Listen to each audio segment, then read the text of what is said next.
For the longest time, Western culture and Eurocentric perspective have dominated the spotlight. As a result, the most widely consumed forms of media originate from these regions. However, over the past decade, this has changed. Eastern media, thanks to anime and K-drama, have risen in popularity and begun to share the spotlight. Despite the initial backlash, Eastern media manages to garner more interest than hate.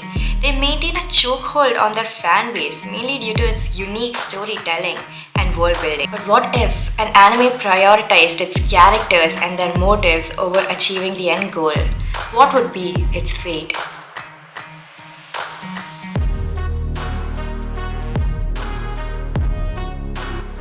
Fate Stay Night is an anime adaptation of a popular visual novel developed by Type Moon. The Fate media franchise is huge, consisting of numerous adaptations and spin-offs.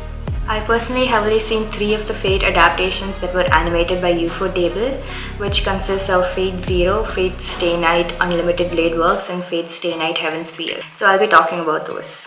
Since Fate is heavy on its ideological talks and fleshing out its characters, it's hard for me to discuss in depth about everything that I found interesting like under 20 minutes. So I'll be just focusing on like parts and characters that I found the most interesting. Okay, for those who haven't watched Fate and wish to watch it, I recommend the following order. First being Fate Stay Night, which I haven't watched but a lot of forums recommend that you watch it. Then Fate Zero, which acts like a prequel and sets up the whole world. Then Fate Stay Night Unlimited Bladeworks, where the protagonist follows his ideals. And then Fate Stay Night Heaven's Feel, where the protagonist abandons his ideals. Before getting into the video, I just want to say that I'll be diving into topics like abuse and essay. So if you feel uncomfortable at any point, you can feel free to skip ahead. I'll be timestamping the videos. Or you could just skip this video entirely, no hard feelings, because your mental health takes a priority. Considering how all the 3 adaptations that I watched are animated by the same company that animated Demon Slayer, I expected nothing short of the best, and it's safe to say that I'm not disappointed. The fight scenes are fluid and dynamic with a seamless change in perspective of the fighters.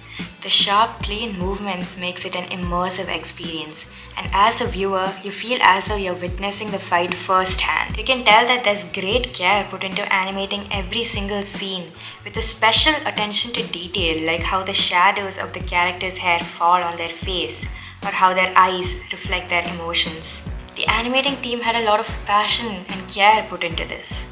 And the music choices for this show is just perfect. The Fate soundtrack perfectly complements the intense and emotional moments throughout the series, and the music enhances the atmosphere, immersing the viewers into the world of Fate, heightening the impact of key scenes. A prime example of this can be witnessed in a scene from Heaven's Feel, where Sakura is depicted in her personal rendition of Alice in Wonderland. A dark and gloomy world which contrastingly is brimming with stuffed animals and vivid colors. The accompanying soundtrack is similar to that of a children's music box, evoking a mixture of innocence in an unsettling, eerie ambience. Now let's talk about Fate Zero. Fate Zero takes place 10 years prior to the Fate Stay Night, detailing the events of the 4th Holy Grail War. In short, the Holy Grail War is a contest consisting of 7 mages who summon 7 heroic spirits to fight beside them, and the Holy Grail in turn grants the wishes of each of the members of the winning duo. The series introduces a diverse and complex cast of characters, each with their own motivations and beliefs. The protagonist is Kiritsugu Emiya, a skilled and ruthless mage who seeks to create a world of peace at any cost. His ideals and past tragedies shape his actions throughout the series, leading to moral conflicts and dilemmas within himself. Kiritsugu's desire to create a world of peace comes from witnessing the horrors of war and losing loved ones during his childhood. Because of this, he believes that sacrificing few for saving many is necessary to achieve his vision of a better world. Meanwhile, the antagonist is Kotomine Kire, a priest grappling with existential crisis. He's searching for his purpose and meaning in life. He's burdened by his sense of emptiness and lack of fulfillment. This attributes to his inability to experience joy and find true satisfaction in his duties as a priest. As the series unravels, it becomes apparent that Kire's true nature is twisted and sadistic, deriving pleasure from causing suffering and chaos. I love how, despite on the surface they may seem similar, but their motivations and ideologies create a stark contrast. Kire is a priest who is conventionally the people who preach for peace and love, but Kire's ideology is far from it as he's a man who enjoys suffering. Meanwhile, Kiritsugu is a hitman and a mercenary that makes him ruthless and supposedly evil. But his ideologies reflect the opposite. He believes in the greater good and is willing to make morally questionable decisions in order to achieve his vision of peace. Kiritsugu's actions, although driven by good intentions, often leads to unintended consequences, and this creates an interesting storyline. Apart from these two, every single character introduced in the series has some or the other motivation that makes them participate in the war. Be it good or bad, it gives them depth and makes them valuable in driving the story in the intended direction. Even the fights that take place are so well thought out and calculated. Winning is not only based on the strength of the servant and their master, but also how quick they are to predict the opponent's move and make the appropriate counterattack. Frankly speaking, I have some issues with Fate Zero. First being the writing of Kere. Most characters in Fate are well written. Even the supporting characters who don't have significant role have their own motivations. But with Kire, it feels as though the only purpose he serves is to be the bad guy. His intentions feel inauthentic. Since birth, he's incapable of feeling joy. And through the holy war, he finds out that he actually finds joy in suffering. He feels the least human among all the characters in the series. And I assume that was the intention. But I still think that they could have done a better job of explaining this by giving more insight into his past. And my second issue with Fate Zero is that it's so long and drawn out in the first season. It consists of long talks of ideology and slow setting up of the world. Take the first episode itself. The entire first episode consists of 3 random dudes talking about heavy politics of a world we just got introduced to. And for me at least, it's hard to actually focus and care about that. Of course, I think that it's a necessary evil because it sets a pretext to not only the season but also the entire Fate franchise. But I think they could have gone about it in a better way. The Unlimited Bladeworks talks about the after effects of the Fourth Grail War and its impact on the adopted son of Kiritsugu, Emiya Shiro. Shiro, unlike Kiritsugu, has no ideals of his own. He borrows Kiritsugu's ideals of wishing to become the hero of justice, that is, aiming to save everyone and bringing peace to the world. Throughout the show, his ideals have been ridiculed for being childish and borrowed. It's impossible to save everybody without choosing to kill someone, and also his intense need to protect people puts his own life at risk. And this is where everyone's favorite, Rin Tosaka, comes into play. Rin and Shiro have contrasting personalities, which creates an engaging dynamic between them. Rin is headstrong, confident, and realistic, while Shiro is idealistic, selfless, and somewhat naive. Rin shares the similar core values as Shiro when it comes to saving people, but goes about it in a completely different way. She believes that in order to save people, she should be safe and in prime health, or else she's just recklessly throwing away her life. Because of this, she hates that Shiro puts others before himself, especially in times where he's in as much of a dangerous situation as the person he is trying to save. Their differing approaches to situations and opposing viewpoints lead to interesting conflicts and provides opportunity for character development for both. Despite the conflicts that arise with their contrasting persona, they actually complement each other and create an entertaining chemistry. One of the best scenes for me in Bladeworks was when they went out on a date. It showed how cute of a couple they can be and how their lives would be if it weren't for the Grail War. And as for when they fight together, they form an amazing team. Rin is a talented mage with vast knowledge of magic that has been passed down from generations. Meanwhile, Shiro has no prior knowledge of the magical world, apart from learning a bit of projection magic. Yet because of his unwavering determination and quick learning ability, they form an amazing team when they're in battle or in daily life. They learn each other's strengths and weaknesses and form a partnership that allows them to overcome all the challenges. Overall, Rin and Shiro's chemistry in Bladeworks is a captivating blend of rivalry, mutual respect, emotional support and subtle romantic undertones. So their contrasting personalities, complementary skills, and shared experiences creates a compelling dynamic.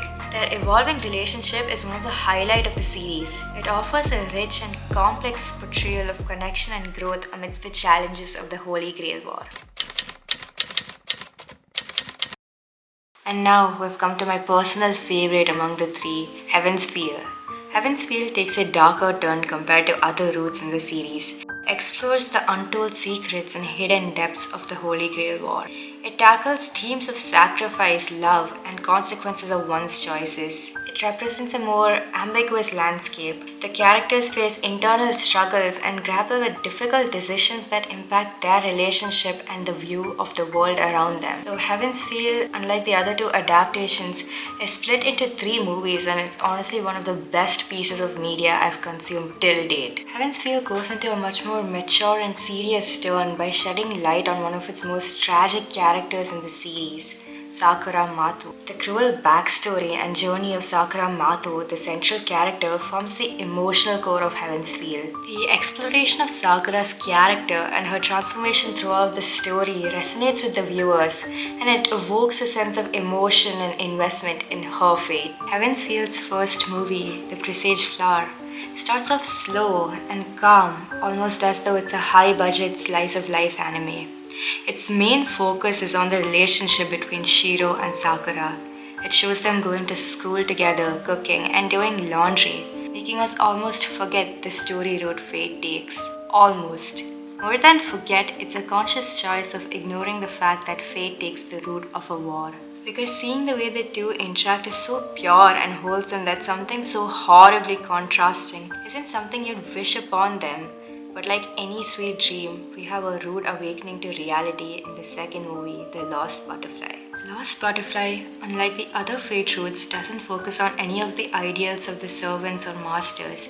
In fact, it slaughters and kills most of its characters like their sacrificial pawns. But I think it is necessary, not because it increases the focus on the main two, but deliberately shows the insignificance of these ideals. For if it cannot save you or your loved ones, what is the point of these ideals? It draws a focus on the abuse Sakura has faced and what it does to a person, not only in the way that they interact with others, but also how it shapes their self-worth. A lot of the time, abuse in shows and televisions is used as a convenient plot point to make a character more interesting, or to create a reason for the male protagonist to save or protect their love interest. It strips the character in question of their autonomy, further solidifying the feeling of objectification and a lack of control a victim feels over their sense of self, and thus making the viewers forget the key point that these characters are based on real life trauma.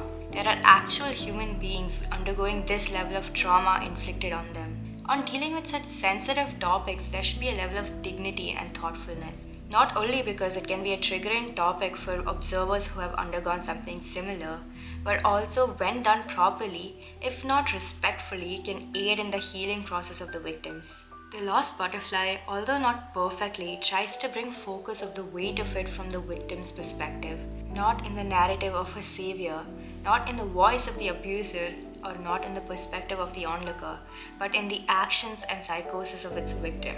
Sakura has undergone years of abuse from the ones closest to her. Let it be her father who gave her away, Zolkin using her to gain power, or Shinji using her in any vile or disgusting way to overcome his inferiority complex. Sakura has always been disrespected and humiliated like her existence was worth nothing. Such levels of abuse ate away at her sense of self and unfortunately made her descend into a state of self-loathing and hysteria. She feels that she is unworthy of Shiro's love. She believes that she is the reason for her abuse, that she somehow managed to bring this in her life because of some mistake that she has made.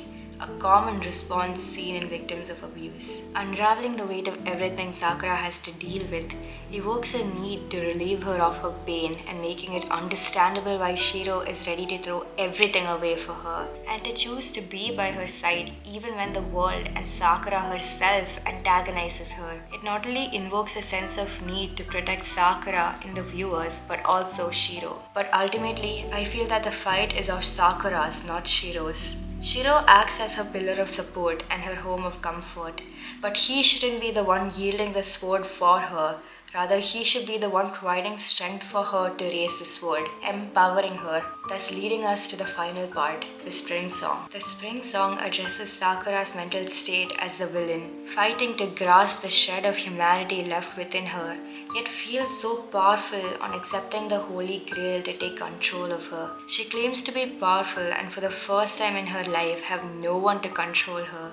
But at the same time, she seeks out help from people who she trusts to pull her out of this demise. It's seen in her interaction with Shiro in the scene where she comes to take Ilya away, or the time that she quite painfully cries and tells Rin about the constant state of abuse that she has faced in the Mato family, hoping that one day Rin would come to save her. All this goes to show that under all these layers of antagonism, there is a Sakura that we've grown to love. Spring Song serves as an impactful conclusion to the Fate's Heavensfield story arc.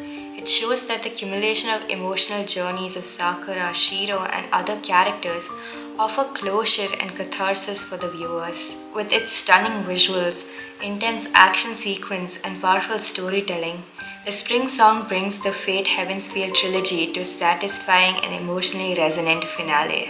Heavensfield shows that these ideals and core values that we stand by are insignificant if we cannot save our loved ones. Superficially, it may seem selfish to reject humanity to protect your loved one, but life is far more grey than black and white. There are several layers of complexity people experience, and their actions cannot be categorized into good or bad based on some cut and dry terms that we are taught. Situations are far more convoluted than what it seems to be on the outside. And for us to get a superficial idea on what it is and give our verdict is so ignorant and cold. The Fate series drives that realization home, challenging our core values and introducing new perspectives and sides we haven't seen before. It can seem messy and uncomfortable, but ultimately that's what a person is. Some having it far worse than the rest, mainly due to the factors that can't be controlled. Hence, is it our place to define a person's morality without knowing the result of their action is a product of their cruel fate?